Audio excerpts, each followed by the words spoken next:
भगवान है कहाँ रे तू, ऐ खुदा है कहाँ रे तू। गोपालनहारे निर्गुण न्यारे, तुम्हरे बिन हमरा कौन नहीं।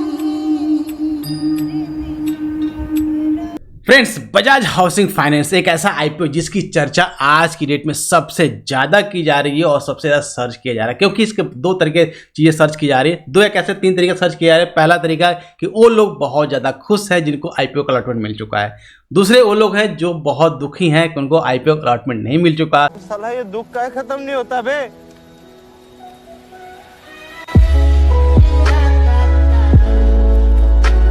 और थर्ड वो लोग हैं जिनको आईपीओ का अलॉटमेंट मिल चुका है, तो वो सोच रहे हैं कि आगे करना क्या है। ना, तुम लोग का नाम नहीं है।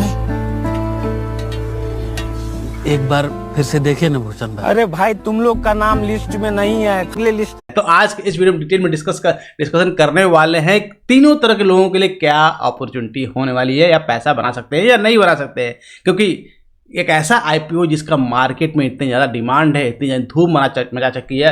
अगर इसके आईपीओ डिटेल्स के बारे में डिस्कस करेंगे तो आपको समझ आएगा कि हाँ, कौन सी कैटेगरी में कितना ये आईपीओ फुल हुआ था और इसका ग्रे मार्केट प्राइस कितना चल रहा है, जो ऑलमोस्ट लिस्टिंग कितने पे हो सकती है। तो welcome friends, my name is Kamlesh, you all watching fearless trading, let's do it.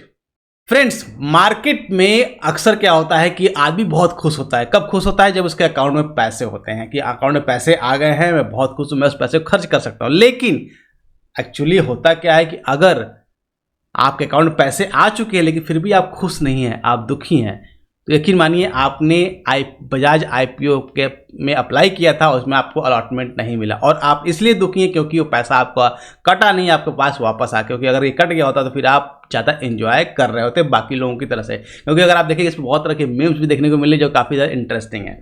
चलिए अब बात करते हैं पॉइंट के, सबसे इंपॉर्टेंट पॉइंट की मैं बात कर रहा हूँ उनके लिए जिनको ये आईपीओ नहीं मिला हुआ है। तो क्या करें?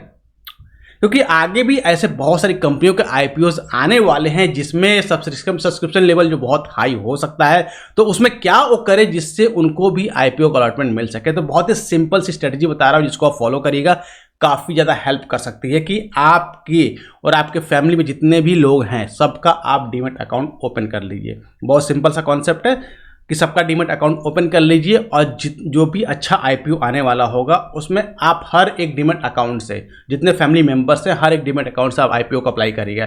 देन चांसेस आर मोर कि आपको फिर आईपीओ का अलॉटमेंट मिल जाए। क्योंकि अगर आप एक ही पैन कार्ड से एक एप्लीकेशन लगती है तो उसमें अगर एक पैन कार्ड से अगर आप 10 लॉट को अप्लाई कर रहे हैं तो चांसेस आर वेरी लेस कि अगर आपको मिल जाए उसमें आईपीओ। लेकिन अगर आपके फैमिली मेंबर में 10 लोगों के डीमैट अकाउंट हैं तो एक एक लॉट आप 10 लोगों के अकाउंट से आप अप्लाई करिए, तो चांसेस आर वेरी हाई कि फिर आपको उसमें एटलीस्ट 1 या 2 अलॉटमेंट तो मिल ही जाना चाहिए।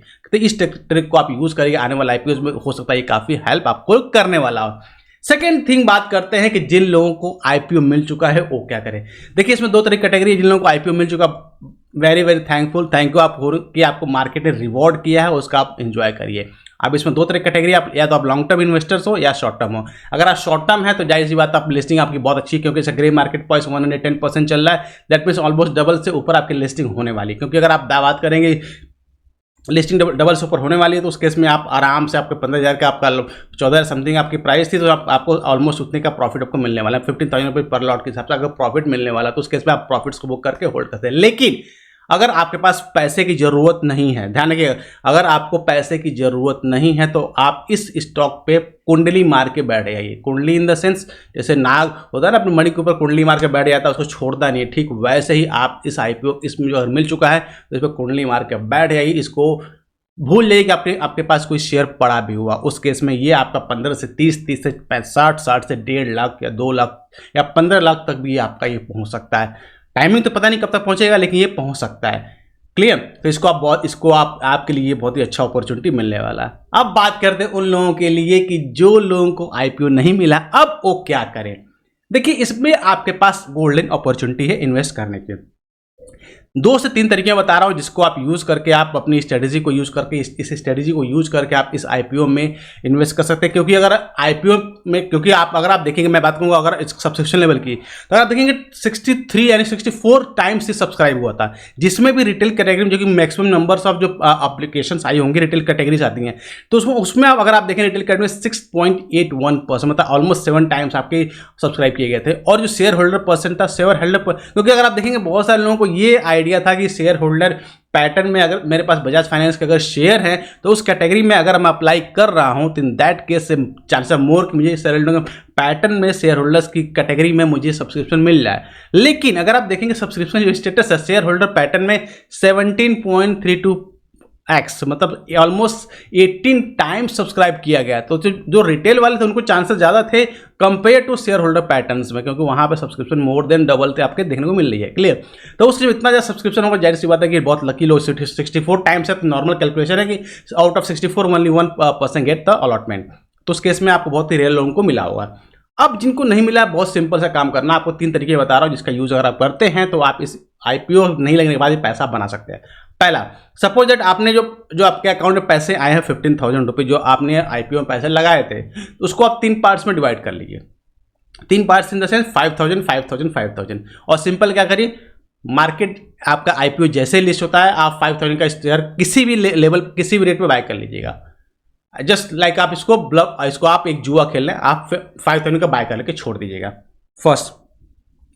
सेकंड क्या करना है आपको, सेकंड जब, क्योंकि होता है क्या, नॉर्मल मार्केट जब प्राइस लिस्ट होती है तो 2 चांसेस हैं, या तो ऊपर जाएगा या नीचे आएगा। क्योंकि बहुत सारे लोग जो प्रॉफिट बुकिंग करते हैं, क्योंकि उन्होंने क्या किया, शॉर्ट टर्म के लिए पैसा लगाया हुआ, कंपनी का फंडामेंटल्स, टेक्निकल सब कुछ छोड़ दीजिए, लिव इट एट, वो उस पर डिपेंड नहीं कर, क्योंकि ये थ्योरी थोड़ा सा डिफरेंट है मार्केट स्ट्रेटेजी से। आपको 5,000 रुपये तुरंत बाय कर लेने हैं, फिर आप, क्योंकि आपने जस्ट एक जू आपने खेला है तो उसको क्या करना है, छोड़ देना है। अब उसमें कैटेगरी क्या होगी, अगर नीचे आता है तो आपके पास फिर से 5,000 रुपीज़ फिर से आपको इसमें इन्वेस्ट करने हैं। देन उस केस में क्या होगा, आपका एवरेज है। लेकिन 5,000 जब इन्वेस्ट करना है, सेकंड जो लॉट आपको बाय करनी है उस केस में बाय करना है जब मार्केट नीचे कंसोलिडेट करने लगेगा, यानी कि नीचे जब कंसोलिडेट करने लगेगा तब आपको उसको बाय करना है। क्लियर? एंड थर्ड, जब एटीएच को निकालता है, सपोज दैट अगर आप 60 रुपीज़ का 70 रुपीज़ का आपका सब्सक्रिप्शन, अगर ये 140, 145 या 160 के आसपास लिस्ट होता है, तो वापस जब 160 लेवल को एटीएच को निकालता है वो, देन आपको जो रिमेनिंग 5,000 रुपीज़ है उसको आप इन्वेस्ट करें। तो 3 स्टेप में आपको इसको बाइंग प्लान करनी है। जो आपने आईपीओ के लिए पैसे लगाए थे सेम पैसे आपको प्लॉट इसमें प्लान करने हैं, लेकिन तरीके आपके 3 तरीके हैं जिसमें आपको सब तरह का रिस्क कवर होगा। क्योंकि अगर मार्केट आपने अगर खुलते ही फिर से यूसी लगाता है, उस केस में भी आपके पैसे लगे हुए हैं तो आपको कोई रिग्रेट नहीं होगा। सेकंड, नीचे आता है, आपको पता है कि मेरे पास 5,000 एक्स्ट्रा पड़ा हुआ है इसमें इन्वेस्ट करने के लिए, जिसमें आपकी एवरेजिंग हो जाएगी। और थर्ड, जब एटीएच को निकालेगा तो उस केस में बहुत अच्छा रन आपको मिलेगा और अच्छा प्राइस आपको देखने को मिल सकता है, तो उस केस में आप मिस नहीं करने वाले हैं। क्लियर? और सेकंड तरीका बता रहा हूँ, बहुत ही सिंपल है, मार्केट को लिस्ट होने दीजिए। जब जैसे ही लिस्ट हो जाएगा तो फिर वेट करिए प्राइस एक्शन का। प्राइस एक्शन क्या होता है कि जितने लोगों ने आपको अप्लाई किया हो, उसमें हर कैटेगरी की बात मैं कर रहा हूँ, अप्लाई किया हुआ तो क्या करेंगे, या तो ओपनिंग आवर में प्रॉफिट बुक है, क्योंकि उनका पैसा डबल हो चुका है तो जाहिर सी बात है अपने प्रॉफिट्स को बुक करेंगे, तो उसके से प्राइस को करेक्ट होता ही होता है। क्लियर? करेक्ट होने के बाद एक बेस बिल्डिंग बनाएगा, बेस बिल्डिंग बनाने के बाद एटीएच निकालेगा। तो जिस टाइम एटीएच निकालेगा, यानी जिसको बोलते हैं यू शेप रिकवरी, इसको बोलते हैं कि अगर एक होता है मार्केट 2 तरह की रिकवरी होती है, एक वी शेप होती है just like that, and second one is U shape recovery. जो यू शेप रिकवरी हो that is most sustainable and strong. तो उस केस में जैसे ही यू शेप रिकवरी होती है और एटीएच को निकालता है, जो लिस्टिंग प्राइस है उसको निकालता है, तो उसके बाद उसके जितना वो नीचे आया होगा उससे डबल वो बढ़ने के चांसेस रहेंगे। तो उस केस में आप वेट करिए, अपने इस स्टॉक अपने वॉच लिस्ट में रखिएगा, और जब ऊपर निकलता है फिर आप बाय प्लान करिएगा। लेकिन बाय आप लिमिटेड क्वांटिटी करिएगा, ऐसा नहीं सारा कैपिटल आप डिप्लॉय करिए, क्योंकि मार्केट में कभी भी कोई बात आपकी 100% सच नहीं होती है। तो उस केस में सारा कैपिटल अगर आप डिप्लॉय करते हैं मार्केट में, then you are in the trap. तो उसको बचने का तरीका क्या है कि आप एक लिमिटेड अमाउंट, और 50,000 का आपने प्लान किया था आईपीओ के लिए, तो सेम 15,000 रुपीज़ आप जो एटीएच निकालता है वहाँ पे आप बाय प्लान कर सकते हैं। और क्योंकि ये लॉन्ग टर्म के लिए, शॉर्ट टर्म के लिए नहीं है, और टारगेट अगर रखना है तो टारगेट जितना इस यू का लेंथ होगा, या जस्ट आप डबल का वेट करके आप उसको आराम से प्लान कर सकते हैं। तो गाइस ये थी डिटेल आपके इन्फॉर्मेशन आपके बजाज फाइनेंस आईपीओ के बारे में। आई होप आपको काफ़ी ज़्यादा हेल्प मिलने वाली है इस वीडियो से। तो let in the comment section कि कितने लोगों ने बजाज आईपीओ का बजाज फाइनेंस का आईपीओ आपको अलॉट हुआ है, और फिर आप क्या करने वाले हैं। See you in the next video. Till that be fearless, live fearless.